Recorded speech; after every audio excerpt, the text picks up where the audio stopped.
Hello students, the next compound which you are going to study is ammonia. So in 1774, Joseph Priestley first prepared ammonia by heating slaked lime, that is calcium hydroxide, with sal ammoniac, that is ammonium chloride. He called the gas alkaline air because it is basic in nature, that is ammonia is basic in nature. In 1800, Davy proved ammonia to be a compound formed from nitrogen hydrogen. So this is for the discovery of ammonia. Next we will see the occurrence. Ammonia occurs in free state and in combined state. So in free state, small quantities of ammonia occur in the atmospheric air and natural water. Ammonia is also produced when nitrogenous matter decay in the absence of air. Putrefying bacteria on organic matter in the soil and the ammonifying bacteria on the nitrogenous organic matter like urine bring about decomposition, producing ammonia. In the combined state, it is found as ammonium salt and ammoniacal liquor. Next we will see the preparation of ammonia by laboratory method. So by laboratory method, you can see the diagram given here. That is, you can see a round bottom flask kept in an inclined slanting position, and then it is connected with a one hole rubber cord connected to a delivery tube, which is connected to a drying jar containing calcium oxide, that's a drying agent. Then above that jar you can see a gas jar kept in a downward position through which the gas, that is ammonia, is collected. Now we'll see the method, the reactants which are used in the preparation of ammonia in the lab method. Any ammonium salt plus an alkali will give salt, water and ammonia. But in the lab method, only ammonium chloride is used and calcium hydroxide, the alkali, used. Get calcium chloride plus water plus ammonia. Though you can use the other salts, these are the ammonium chloride is the salt used. We'll study the reason for it. And many other alkalis can be used, but only calcium hydroxide is used. I'll tell you the reason for that. So let us see what if you use the other salts and a different alkali. Ammonium sulfate plus sodium hydroxide gives sodium sulfate plus water plus ammonia. That is salt plus water plus ammonia. You still get ammonia. Then ammonium sulfate with calcium hydroxide also gives ammonia, that is a salt formed as calcium sulfate plus water. Then ammonium chloride plus sodium hydroxide. Here we use calcium hydroxide. Here sodium hydroxide is used. Gives sodium chloride plus water plus ammonia. So ammonia can be obtained using any of the ammonium salt and any alkali. You get ammonia gas being produced. But in the lab preparation, it is only ammonium chloride and calcium hydroxide are used for the preparation of ammonia gas. Now let us study about the reactants in detail. A higher ratio by weight of calcium hydroxide is used. The alkali used is little more than the ammonium salt taken, that is ammonium chloride taken. The reason is ammonium chloride is a sublimable solid, so it can get sublimed on heating. Therefore, to counteract the loss of sublimation of ammonium chloride on heating, a higher ratio of calcium hydroxide is used. Now, why is calcium hydroxide used instead of any other alkali? Because it is cheap and not deliquescent. These two reasons are important: cheap and not deliquescent. Ammonium nitrate is the salt of ammonia which is not used. We studied any salt of ammonia can be used, but ammonium nitrate is not used because it is explosive in nature. Remember the reasons. Ammonium nitrate is not used because it is explosive in nature and may decompose itself forming nitrous oxide and water. These are the two reasons. It's explosive and it gets decomposed on heating forming nitrous oxide and water. So for these reasons, ammonium nitrate is not used. Then the drying agent. Drying of the gas can be done by using different drying agents, but the drying agent should not react with the gas. Therefore, the drying agent used is quicklime, that is calcium oxide. Remember both the name. Quicklime is calcium oxide. Now what is the reason for using calcium oxide? It is a basic in nature and does not react with basic ammonia gas.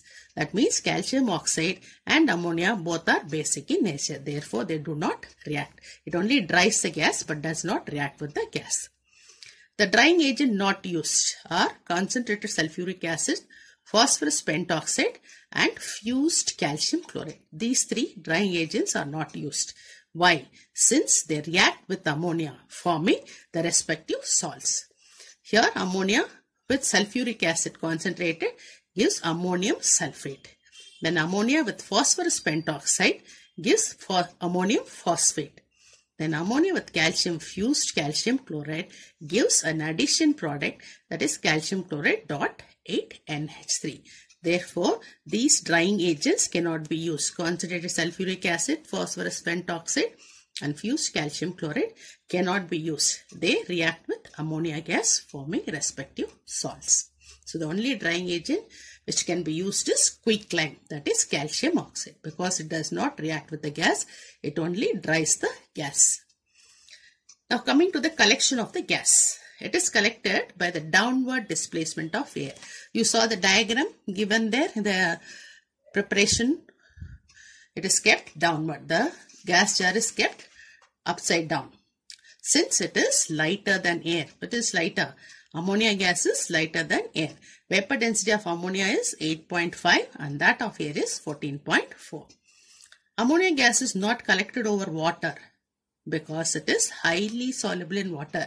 You studied in hydrogen chloride gas also. Not collected over water because it is also highly soluble in water. Likewise, ammonia is also highly soluble in water. 1 volume of water dissolves about 702 volumes at 20 degrees Celsius and 1 atmospheric pressure. Therefore, ammonia is collected only by the downward displacement of air and not over water.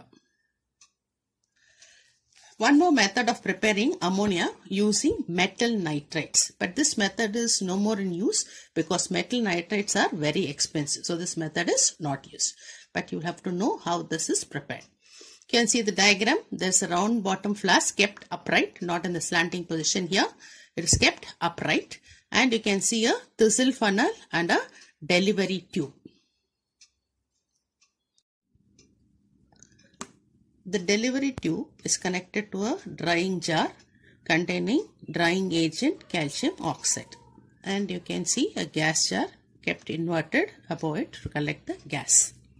So this is the setup for the preparation of ammonia by using metal nitrate. So before that, preparing of ammonia, metal nitrates have to be prepared. So formation of metal nitrates using burning metal plus nitrogen giving metal nitrate. The metals used are magnesium, calcium or aluminium. Any one of these metals can be used.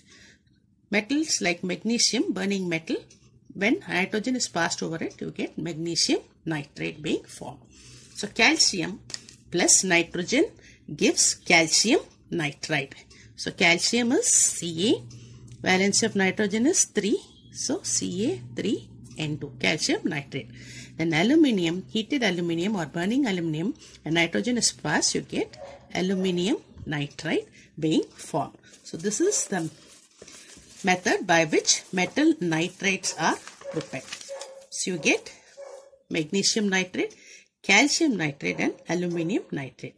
Now balancing of the equation, Mg, you have 3 here, so 3 Mg. Then calcium, 3 atoms here, so 3 Ca. Then aluminium, you have 2 nitrogens, so you write 2 here and 2 here. So aluminium also will be 2. So 3 Mg plus N2 gives Mg3N2. 3 Ca plus N2 gives Ca3N2. 2 Al plus N2 gives 2 AlN. Magnesium nitrate, calcium nitrate and aluminium nitrate. So metal nitrates are prepared. The next step is to prepare ammonia using these metal nitrates. Formation of ammonia from metal nitrates by reacting with warm water. So if metal nitrates are treated with warm water, ammonia is produced. So metal nitrate plus warm water gives metal hydroxide and ammonia gas being produced. First is magnesium nitrate plus warm water gives metal hydroxide. So you will get magnesium hydroxide, MgOH twice, plus ammonia, NH3. Ammonia is a gas. Calcium nitrate plus warm water gives calcium hydroxide plus ammonia. Aluminium nitrate plus warm water gives aluminium hydroxide plus ammonia. So you can see metal nitrate, when warm water is added to it, it produces metal hydroxide and ammonia. So you find metal hydroxides of magnesium, calcium and aluminium, and ammonia gas is being produced in all three cases. So now let us balance the equation. Mg3N2. So here it should be 3MgOH twice. Then nitrogen is 2 here. So 2NH3. Calcium nitrate plus water again. So you have same, that is valency of nitrogen is 3 and calcium and magnesium is 2. So therefore the balancing also will be the same. So you just check the balancing whether all are balanced in the first equation, then we'll go to the second. Now Mg is 3 Mg. Then hydrogen is 2 here, whereas here you find 3 2s are 6. So it should be 3. But oxygen, when it's 2 plus 2, 3 is 6 plus 8 you get. So oxygen also should be balanced. So oxygen is also not balanced here. So therefore on balancing you'll get 6H2O. So the next you have calcium nitrate plus water giving calcium hydroxide and ammonia. So balance this equation. Then you'll have, because the valency of calcium and magnesium are the same, so you'll have the same balancing. So it will be 6H2O, 3CaOH twice and 2NH3.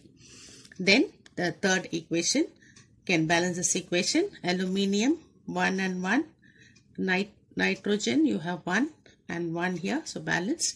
Hydrogen is 2 here, whereas here 3 plus 3 6. So 3H2O, 3 2s are 6. And oxygen is 3 and 3. So it's balanced. So these three equations and the above three equations are very, very important from this part of the preparation of ammonia from metal nitrate. So this is very important. These three equations and these six equations are very, very important. Write and practice. Now precautions to be taken. The lower end of the thistle funnel should dip below the warm water in the flask. You can see in the diagram, the stem of the funnel should be inside the water, not above water.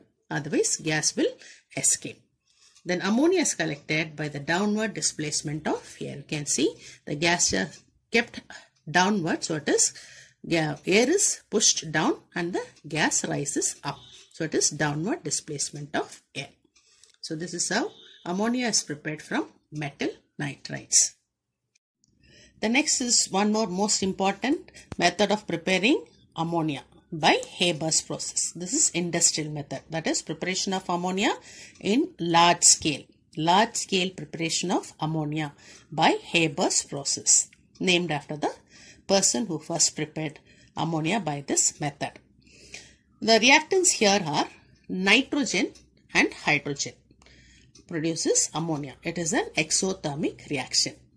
So you can see 1 volume of nitrogen combines with 3 volumes of hydrogen to give 2 volumes of ammonia. This method is explained in detail in your textbook.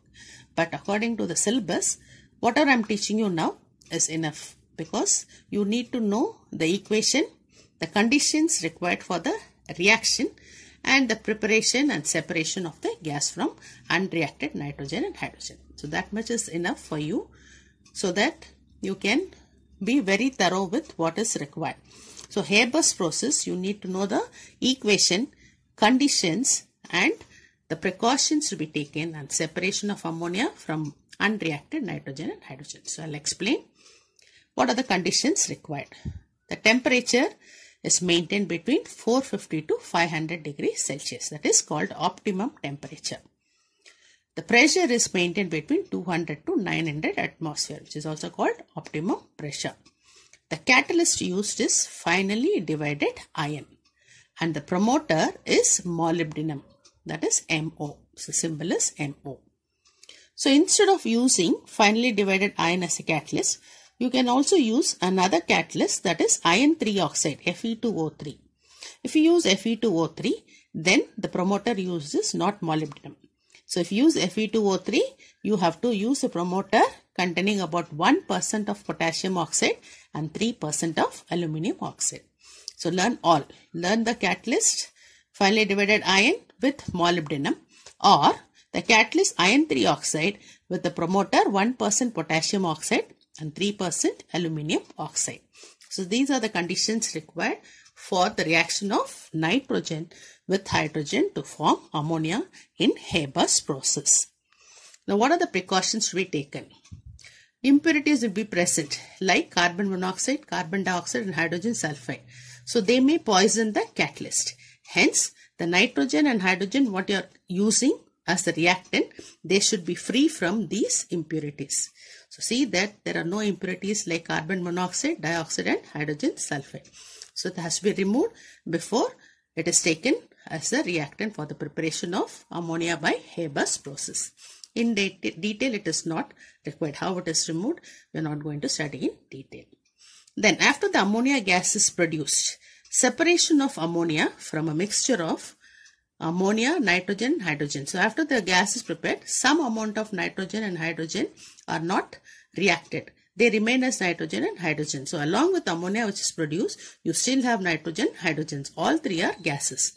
So you have to remove nitrogen and hydrogen from ammonia. So how it is done?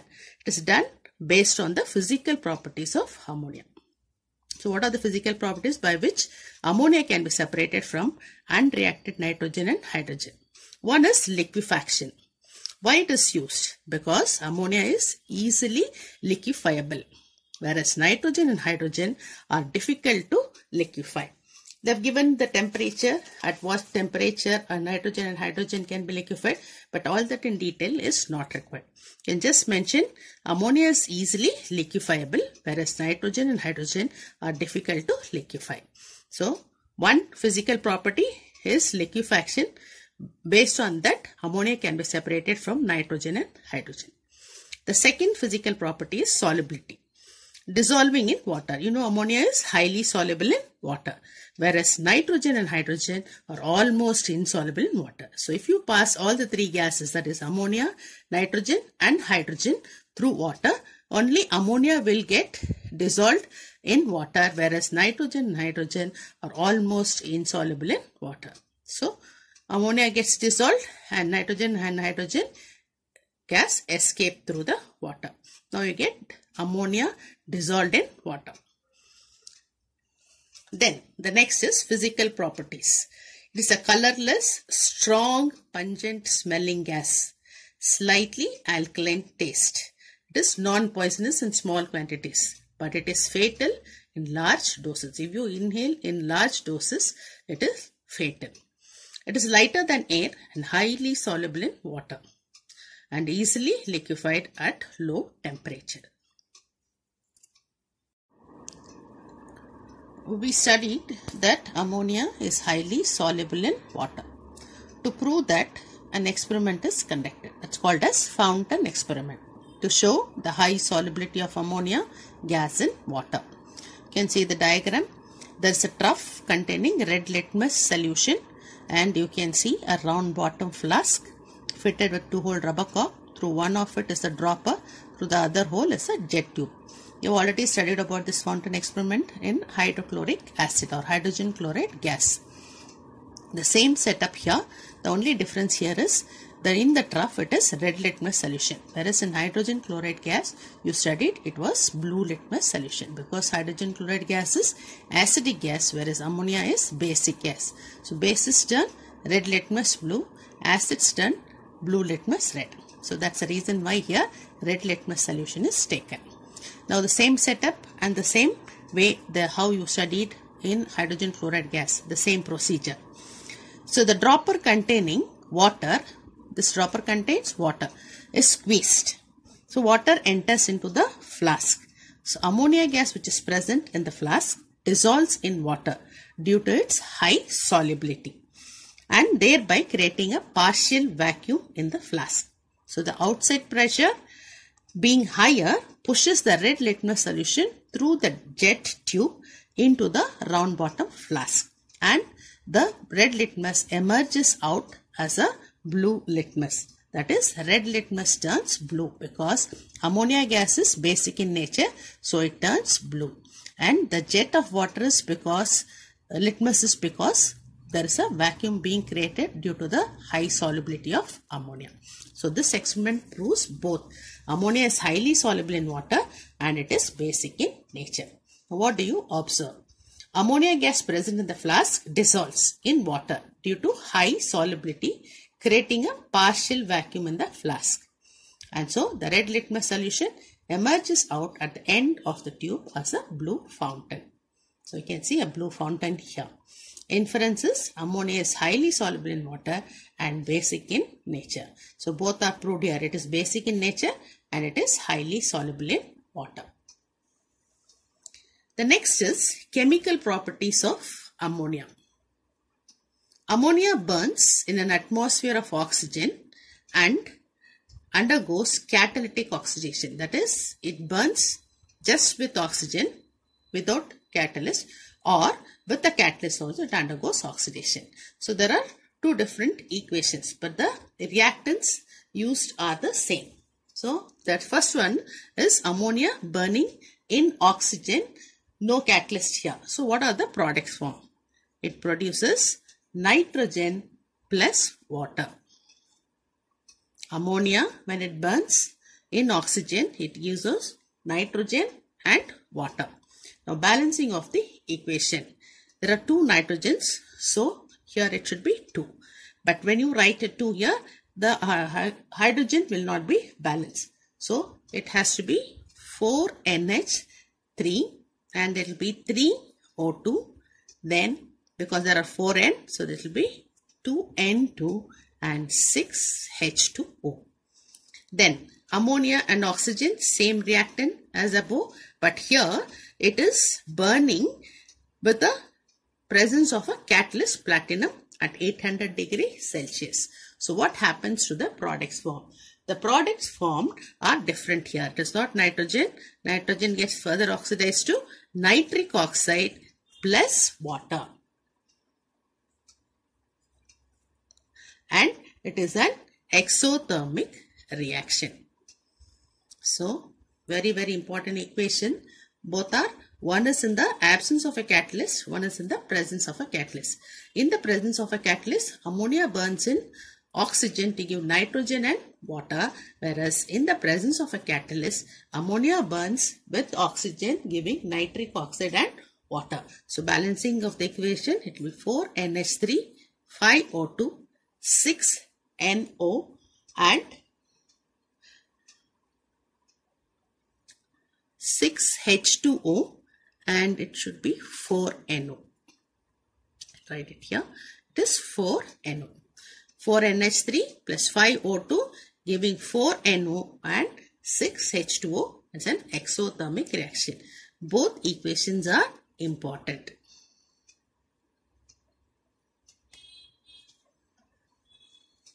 We just wrote the equation. Now you just see here, can see burning of ammonia and oxygen, that is 4NH3 plus 3O2 giving 2N2 plus 6H2O.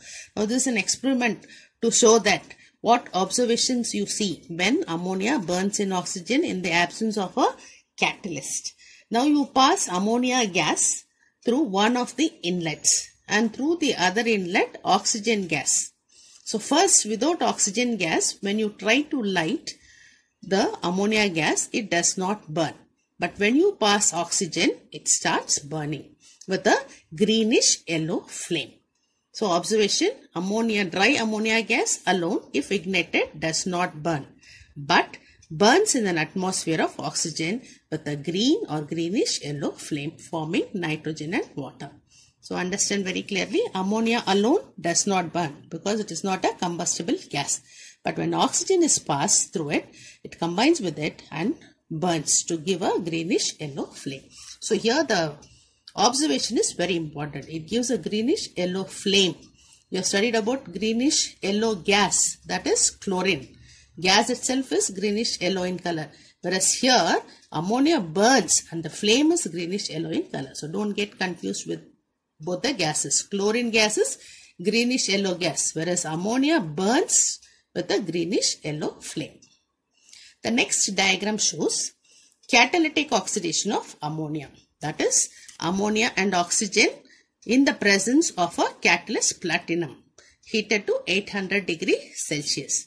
So here you can see the combustion tube inside which is kept the catalyst, that is platinum. And there is two inlets, A and B. Through one of the inlet, dry ammonia gases pass. Through the other inlet, oxygen gases pass. And both of them pass through the heated platinum catalyst. So once it is passed over it, ammonia produces NO, nitric oxide plus water. Nitric oxide is a colorless gas. As it passes inside the round bottom flask where it is collected, it combines with the oxygen which is present inside this to form nitrogen dioxide. Gets oxidized to nitrogen dioxide, which is a reddish brown gas. So you can see a reddish brown gas being produced here. So what's your observation? NO formed, that is nitric oxide formed on oxidation, gives reddish brown nitrogen dioxide in the flask. So the reaction is NO plus O2 gives NO2, or 2NO plus O2 gives 2NO2. It's a reddish brown gas. The platinum continues to glow even after it is stopped heating. This shows it is an exothermic reaction. So these are your observations. So very important. First point is nitric oxide is a colorless gas. On oxidation gives reddish brown gas nitrogen dioxide, which you can see in the round bottom flask. The second observation is the platinum catalyst continues to glow. They may ask you why. Then you can write it is an exothermic reaction. Once the reaction starts, it continues to glow by itself because it's an exothermic reaction. You know what is exothermic reaction? Heat is given out during the reaction. So this reaction, that is the catalytic oxidation of ammonia forming nitric oxide and water, this equation you will again come across in the preparation of nitric acid by Ostwald's process. So this is the starting step in the preparation of nitric acid by Ostwald's process. So with this, the first part of ammonia will complete. Just check the description box for any assignments.